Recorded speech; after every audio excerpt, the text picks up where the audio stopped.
Because the Qur'an is not a linear book in the way that, for instance, if you open the Bible, it begins in Genesis. It literally begins in the beginning. And then you have a narrative. You have the Jewish people as a central part of that narrative.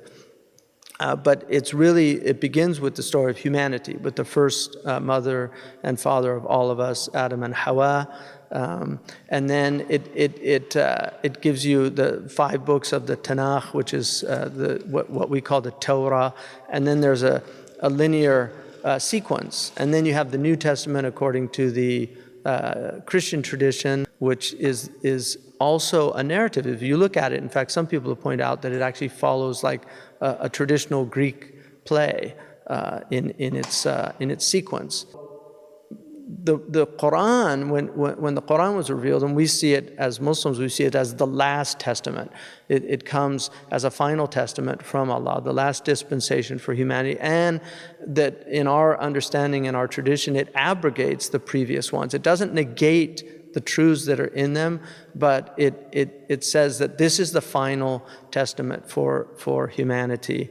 And then it calls everybody to it, allowing them the option to stay outside of it.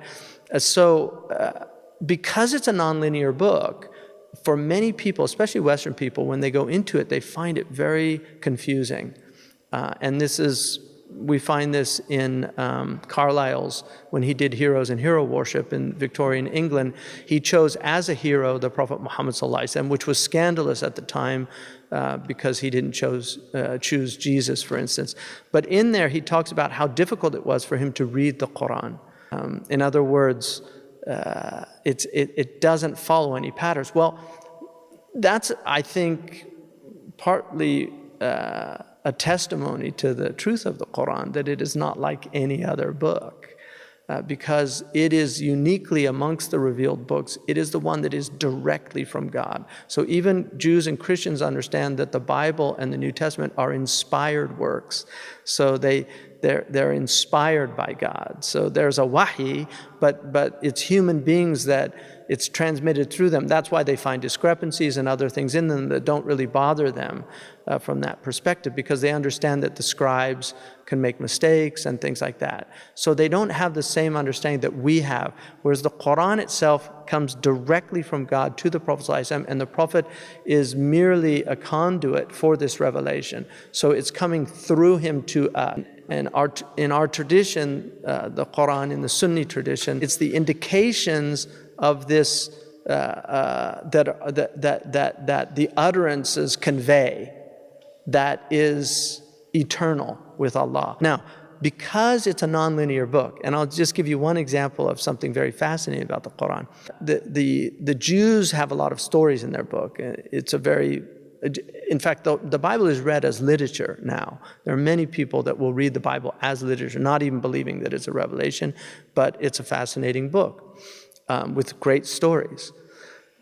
The Qur'an, when some of the Sahaba came and complained about not having stories like the Jews have stories, the 12th surah in the Quran, Yusuf, is revealed. Yusuf is like a biblical story. It's a completely intact narrative in the Quran. It's the only chapter in the entire Quran. And it's as if, to me, it's as if God was saying, I can do that. Like, I can do a book like that. I've already done that. But this is different. Like, this book is different. So the extraordinary aspect of the Quran to me is that there is a verse in the Quran where Allah subhanahu wa ta'ala says, لا أقسم بمواقع النجوم وإنه لقسم لو تعلمون عظيم إنه لقرآن كريم. That I swear by the مواقع النجوم. This is in Surah Al-Waqi'ah. I swear by the positions of the stars. And this is a vast oath if you but knew. And this is a generous Quran. When I lived in the Sahara Desert, I used to go every night, would look up in the sky, and it had the most clear skies in the world because there's no light pollution. And you could, the number of stars that you could see was just astronomical. And it was so extraordinary to look up at the night sky. But if you don't know anything about the stars, it just looks like a jumble of lights up in the heavens, and it doesn't look like there's any order. They just look like. But there was a man there that I lived with who used to teach me the stars. So he'd show me at night. He'd say, "This is, Thuraya, and this is Al-Jabbar, and this is Al-Jathi," and he would show me, and then he would say, "This one emerges on this date on the horizon, and this one on this date, and this one indicates this season." He had a complete knowledge of the night sky. And over time, I got to understand the night sky in a completely different way, because most people grow up in environments where there's no stars anymore. They might see a few stars, but they don't see stars anymore. The Qur'an is like that. If you look at it the way Thomas Carlyle looked at it, it's just a jumble of lights. Astaghfirullah for even saying that. But that's what it appears to be to people. It appears as if it's just a jumble of these amazing, lights that are flashing without any cohesion.